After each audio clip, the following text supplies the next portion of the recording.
जय हिंद दोस्तों, सैनिक समाचारों में आपका हार्दिक स्वागत है। सबसे पहले करते हैं बात हेडलाइंस की। हेडलाइंस में हाँ जी दोस्तों, ईएसएम एक्स सर्विसमैन के लिए इजी ऑफ लिविंग पॉलिसी का ऐलान। रक्षा मंत्री ने लाखों रुपए का दिया योगदान और माननीय प्रधानमंत्री जी ने कहा कि जवान टॉप मोस्ट प्रायोरिटी पर इस देश में। आखिर क्यों कहा, उसकी बात करेंगे। और एरियर कम आया, आखिर क्यों, आगे का काम क्या करें काम जिससे आपके एरियर में होगा सुधार।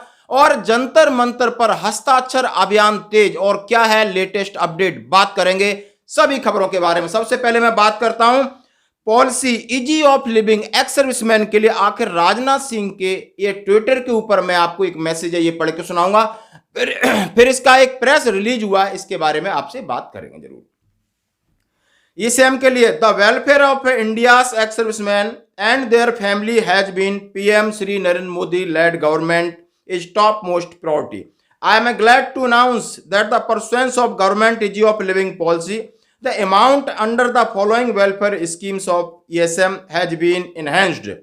उन्होंने कहा है कि माननीय प्रधानमंत्री जी की जो लीडिंग है, जो सरकार है, उसमें एक्स सर्विसमैन की टॉप मोस्ट प्रायोरिटी दी गई है और उनके लिए कुछ ऐसी सुविधाएं जिनका पैसा रिलीज किया गया। ये संसद में कल राजनाथ सिंह यानी रक्षा मंत्री जी ने ये बयान दिया था और उसके बाद ये लेटर पीआईबी की निकल के आया। इसके बारे में अब हम बात करेंगे कौन कौन सी योजनाएं और क्या क्या लाभ एक्स सर्विसमैन को मिलने वाला है। दोस्तों, सबसे पहले आजादी का अमृत महोत्सव चल रहा है, हम सभी जानते हैं।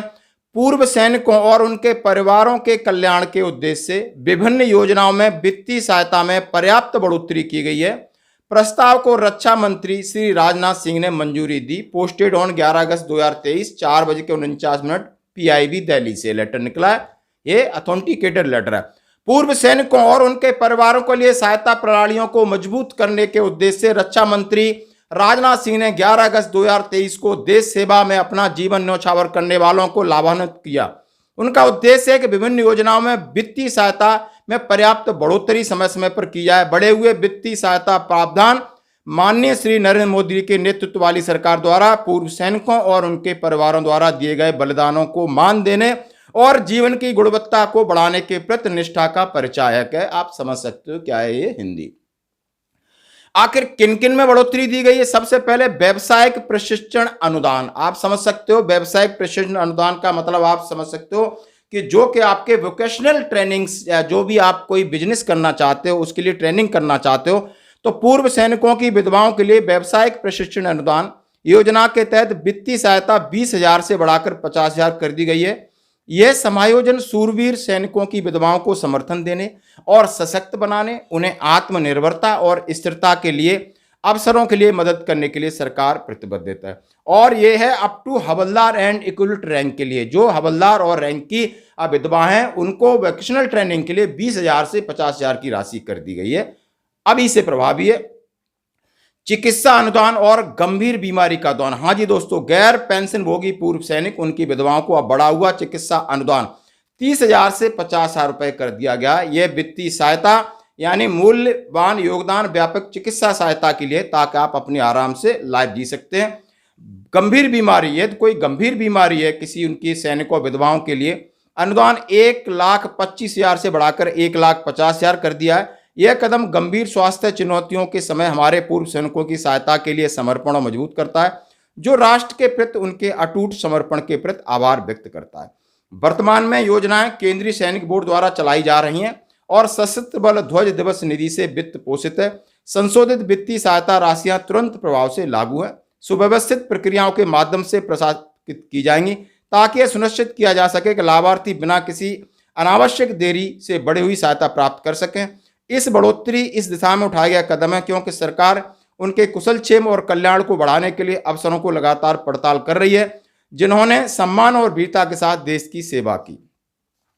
जो ये शब्द हैं मैं उनको सैल्यूट करता हूं कि सैनिकों के सम्मान के लिए, वीर नारियों के सम्मान के लिए, जैसे उन्होंने कहा इजी ऑफ लिविंग, यानी जैसे जैसे सैनिक वृद्ध होता है तो उसको आराम से उसका जीवन कट जाए, उसके लिए जो भी सरलता सुगमता के लिए पैसा मुहैया कराया जाए, ये सरकार की घोषणा हमने आपके साथ शेयर की। दोस्तों, बढ़ते अगली खबर की तरफ। एरियर कम क्यों आया, पीसीडीए से करे बात। बहुत सारे लोगों की से दूसरी किस्त आ गई है, लगभग जो स्पर्श के साथ माइग्रेट हो गए हैं वो। पहले कई बार लोगों के हमारे पास ये वीडियो चल रहा है कि इसमें ये बताया जा रहा है कि अगस्त में जितनी किस्त है सारी पेमेंट के साथ आ जाएगी। तो मैं इस वीडियो की पुष्टि कर दूं, ये वीडियो जो आप देख रहे हैं ये पुराना है, इसका इससे कोई संबंध नहीं है। ये जब आपकी ओआरओपी बंद हुई थी तब है, अब महीना अगस्त का चल रहा है इसलिए लोग समझ रहे हैं ये हमारे लिए। अब दूसरी बात कहते हैं उनकी सेकंड इंस्टॉलमेंट कमाई, तो हम सभी समझ सकते हैं उन्होंने दिसंबर 2022 तक का कैलकुलेशन किया था, उसको 4 से भाग दे दो, लगभग मैक्सिमम की बराबर आई है, किसी की कम या ज्यादा आई है। तो एक बार आप पीसीडीए में टोल फ्री नंबर 1800-180-5325 पर संपर्क करके पता कर सकते हैं कि हमारी कितनी आई। ये आपको डिफरेंस पता है तो डिफरेंस इंटू 52.26 से मल्टीपल कर सकते हैं तो आपका टोटल एरियर है, और उसका आप 4 का भाग दोगे तो आपकी दूसरी किस्त का पता चल जाएगा दोस्तों। रही बात जो 70 साल वाले हैं, कुछ लोग हैं जो अभी मई जून में 70 साल के हुए हैं, उनको भी एरियर 4 किस्तों में ही मिलेगा। ये 70 साल उनके लिए शरत थी जो लगभग फरवरी मार्च में उनकी 70 साल कंप्लीट हो गई थी। अब दूसरी किस्त आपकी नवंबर में आएगी। यदि आपको इसके अंदर कोई संशय है या आपको लग रहा है तो आप इस नंबर पर पीसीडीए में जरूर बात करें, क्योंकि आप इस वर्ष में माइग्रेट हो चुके हैं, सारा डाटा सारा लेयर उनके पास आपका है। बढ़ते हैं अगली खबर की तरफ। हाँ जी दोस्तों, जंतर मंतर से हस्ताक्षर अभियान तेज। आप देख सकते हो बहुत जंतर मंतर के ऊपर हमारे भूतपूर्व सैनिक 20 फरवरी से लगातार बैठे और अलग अलग प्रकार से मांगों को सरकार तक पहुंचाने का पूरा भरसक प्रयास कर रहे हैं। उन्होंने सर्दी निकाली, उन्होंने गर्मी निकाली, अब वो बारिश निकाल रहे हैं। बस उनका एक एक वीडियो शेयर कर रहा हूं जो वहां से किया, जो मुझे अच्छा लगा कि नेवी के जो डिफेंस सिविलियंस हैं वो अपना धरना प्रदर्शन कर रहे हैं, वो कर्मचारी उनकी संगठन है। जैसे डिफेंस सिविलियंस आर्मी में भी होते हैं, एयरफोर्स में भी हैं, लेकिन वहां पर किसी भी अफसर का प्रतिनिधित्व नहीं है। तो अब सेना में यह पहल हो गई है कि हम जितने भूतपूर्व सैनिक हैं, हमारा जो भी ऑर्गेनाइजेशन हो उसमें प्रतिनिधित्व हमारा ही हो, जैसा कि हर एक चिट्ठी द्वारा अवगत कराया जा रहा है कि यदि कोई कमीशन आयोग बनता है या वो कोई भी रिपोर्ट सरकार के सामने नेगोशिएशन के लिए, तो हमारी बातों के लिए हमारा प्रतिनिधित्व हमारे ही लोग करेंगे। अब हमें किसी पे भरोसा नहीं है क्योंकि हम इसमें सक्षम हैं। आप जंतर मंतर पर देखिए हमारे जवान बैठे हुए हैं और वहां की एक तस्वीर भी आपके साथ साझा कर रहा हूं। आज की खबरों में इतना ही, बने रहिए हमारे साथ। जय हिंद, आपका दिन शुभ हो।